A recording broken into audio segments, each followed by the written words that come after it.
It's Andrea Gehrz. And today I want to uncover the last of the controversies and talk about astrology and race. Um, and the reason I'm bringing up this controversy is when I worked at the Portland School of Astrology for 7 years, which I loved, and I think those are great people. It was a hot uh, place for racial issues because my co-teacher Rhea Wolf was majoring in race theory. I think it was like racism and paganism or something.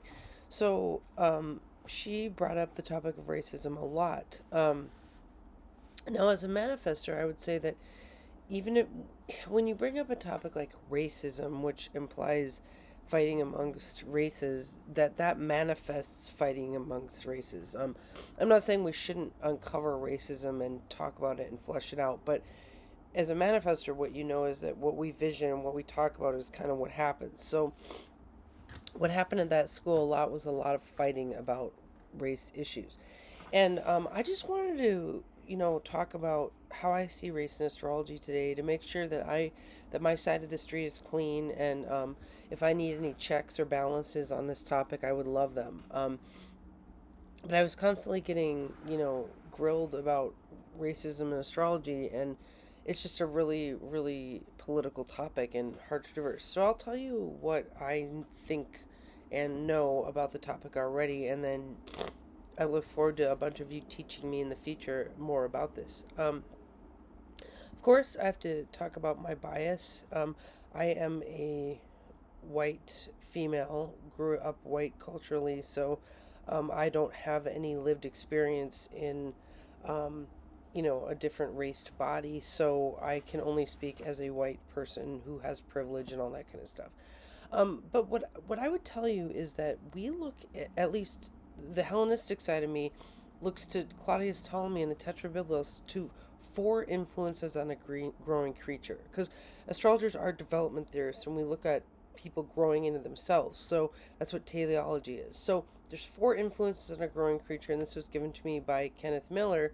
Ptolemy says there's genetics, culture, climate, and the astrology. Again, that's genetics, or your seed, the seed of a plant, culture, climate, and astrology. So, if we look at development of people, we have a genetic, well, okay, well, yeah, we have a genetic skin tone.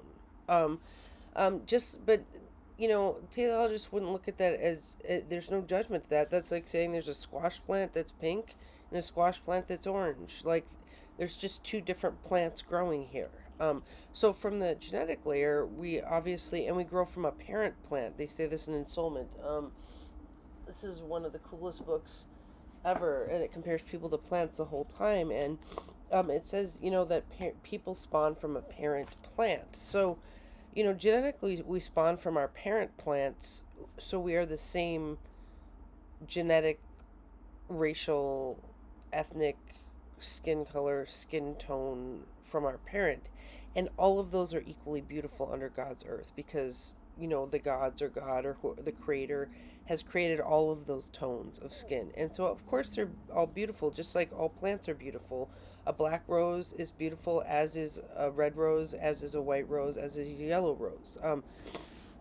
Now, as a goth person, I happen to find black roses like to be ultra beautiful, and like some people find certain types of individuals really, really beautiful. That's having a type or whatever, and that's awesome. So yeah, there's someone for everyone. Anyway, that's a little bit of a divergence, but so that's the genetic side.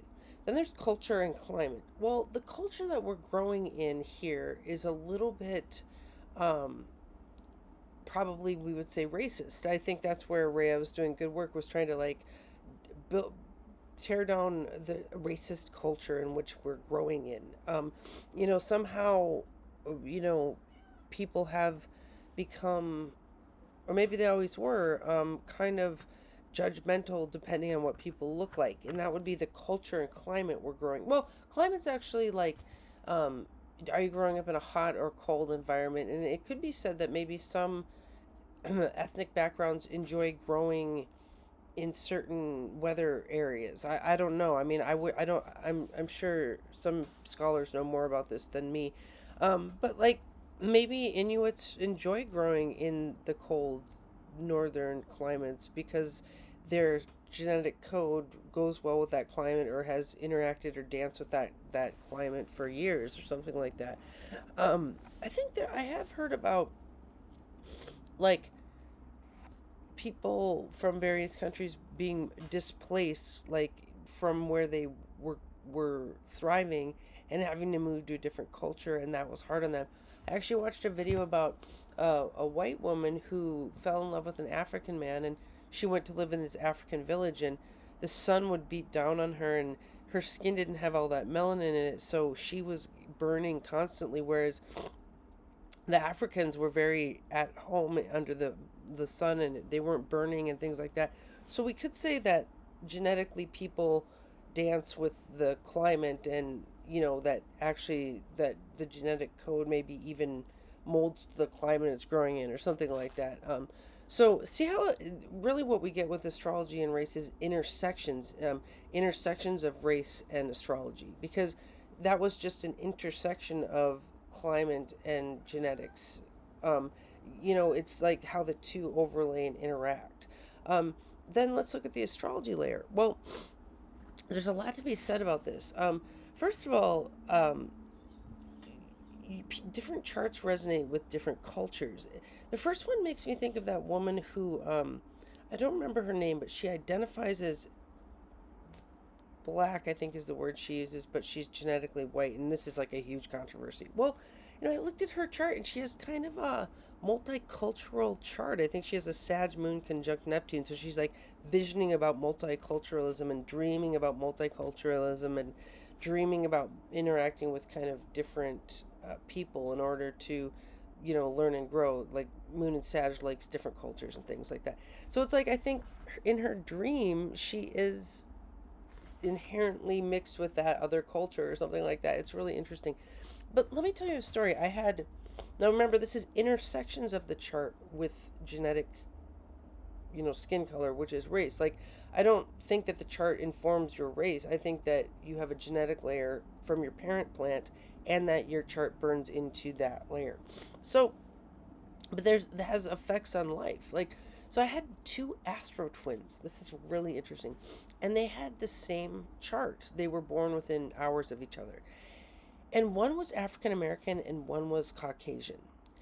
And now this chart was super into Africanism. The colors of the chart really resonated with the African flag and things like that. And so the the African American chart, one who lived in this chart, was super into Africanism and was a rapper and would go around to African countries rapping and talking about race and things like that, and was like, really like, probably you would say like, I want to use the right terms.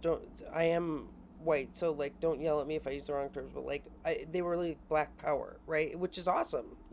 That was the chart. It was very into Africanism. And then we got the white guy who had the same chart, and he was really into Africanism. He had African things all over his room. He had been collecting African relics for his whole life. He loved Africa. Like whatever it was about Africa, he loved it. And of course, he was a white guy who loved Africanism. So here we get just like we don't get a rapper going around to different African countries. We get a white guy collecting a bunch of African relics. Like, so that taught me something like big, which was like, you can have two genetic plants with the same chart, and that intersection of race and the chart will define how the life grows and how that person grows. It's kind of actually weird and awkward to be a white guy into Africanism. Like it was kind of like this weird thing for him. Like, but he just loved it. He just loved Africa. So, okay, I'll tell you another. Okay, so let's talk about something else. I should take a breath. I'm trying not to be too much. That was another critique I got. Okay. Here's another thing to consider. One of my favorite books in astrology is called The Astrological Body Types by Judith Hill. And this book gets critiqued a lot because it's all white people. or Caucasian people.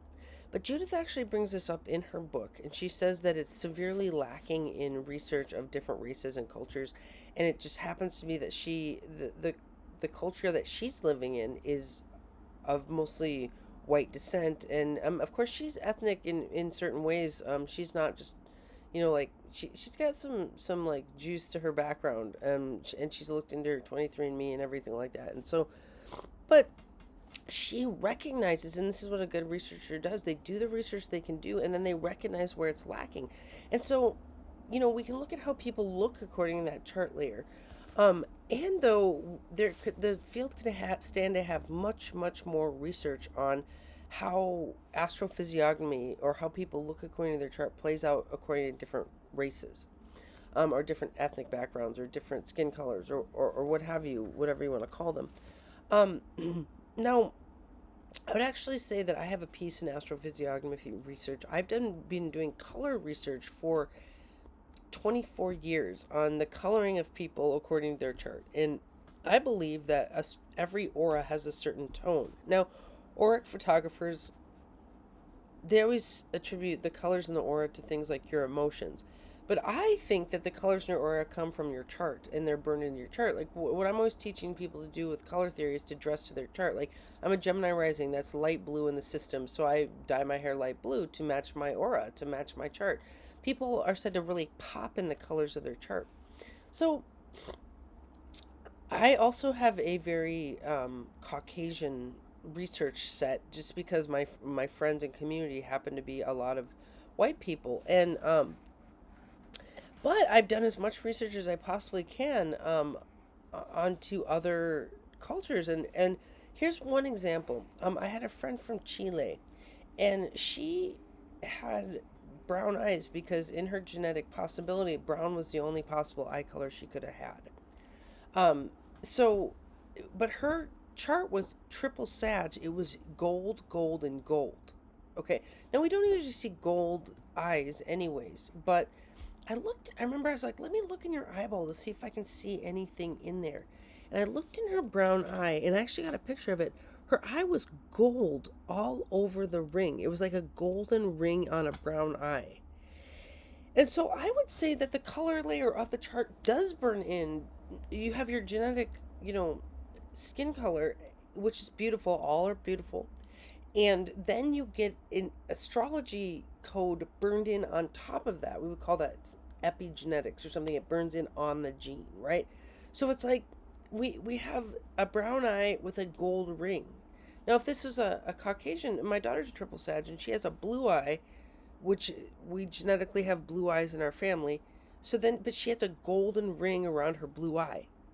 So what I would say is that there needs to be a lot more research about the intersections between, our seed or our genetic vessel with that astrology layer. And that should be a celebration. Like, we're never looking into the charts to critique or oppress any group. We're looking in the charts to bring all groups up equally, or even celebrate oppressed groups even more, or something like that. But it's like we always want to elevate with our research.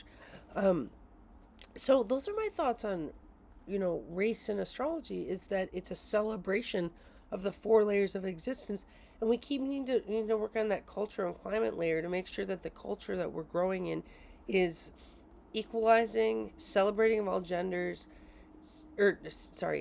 races, that it celebrates people, and it doesn't, dominionize anyone. That we need to work on that culture climate piece as astrologers. But also, it's fun to look at the intersections of race and astrology. It's a dance, and this is a celebration of humans and how they're all beautiful and magical. So I hope you have a wonderful day, and if you have anything to add to this conversation, or any refutations or anything, hopefully we'll just have a nice conversation, and you can inform me about what you know. All right, thank you.